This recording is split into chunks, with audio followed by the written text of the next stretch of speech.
Ask doctor John watts అని type చేసి మీ questions అడగండి, తప్పకుండా రిప్లై ఇస్తాను. బి రాజారాం, సోషల్ ప్రెషర్ కావచ్చు, మెంటల్ స్ట్రెస్ కావచ్చు, డిప్రెషన్ కావచ్చు, లేకపోతే హెయిర్ లాస్ అవుతుంది అన్న ఒకే పాయింటే మనల్ని ఆత్మ న్యూనతా భావానికి గురి చేసే అవకాశం ఉంది. సో ఒకవేళ హెయిర్ ట్రాన్స్ప్లాంటేషన్ కనుక చేసుకుంటే ఈ స్ట్రెస్ అనేటువంటిది, డిప్రెషన్ అనేటువంటిది తగ్గిపోతుందా అంటే కొంతవరకు ఎస్ అనే చెప్పొచ్చు. బట్ పూర్తిగా ఇదే సొల్యూషన్ అని నేను చెప్పను. ఎందుకంటే సపోజ్ ఒక వ్యక్తికి డిప్రెషన్ అనే సిచ్యువేషన్ అరైజ్ అయింది అనుకుందాం, స్ట్రెస్ వల్ల కావచ్చు, మరే ఇతర కారణాల వల్ల కావచ్చు. బట్ ఫస్ట్ ఆఫ్ ఆల్ మనం ట్రీట్ చేయాల్సింది ఆ డిప్రెషన్ని, దాని తాలూకు కారణాలని. ఎప్పుడైతే దాన్ని ప్రాపర్గా ట్రీట్ చేస్తామో దాని తర్వాత స్ట్రెస్ ఒకసారి ఓవర్కమ్ అవ్వగానే మీది సింపుల్ హెయిర్ ఫాల్ అయితే ఆటోమేటిక్గా మళ్ళీ మీరు హెయిర్ రీగెయిన్ అవుతారు, ఆటోమేటిక్గా మళ్ళీ మీకు హెయిర్ హెల్తీగా గ్రో అవుతాయి.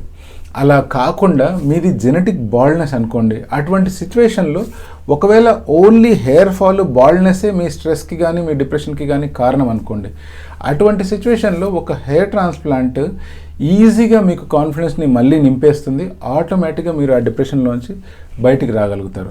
బట్ ఎస్, ఒకవేళ డిప్రెషన్ కనుక పీక్ స్టేజ్కి వెళ్ళిపోతుంది అని అనిపించినప్పుడు తప్పకుండా మెడికల్ హెల్ప్ తీసుకోవాలి, సైకియాట్రిస్ట్ హెల్ప్ తీసుకోవాలి, అవసరమైతే సైకాలజిస్ట్ దగ్గర కౌన్సిలింగ్ కూడా అటెండ్ అవ్వాల్సిన అవసరం ఉంటుంది.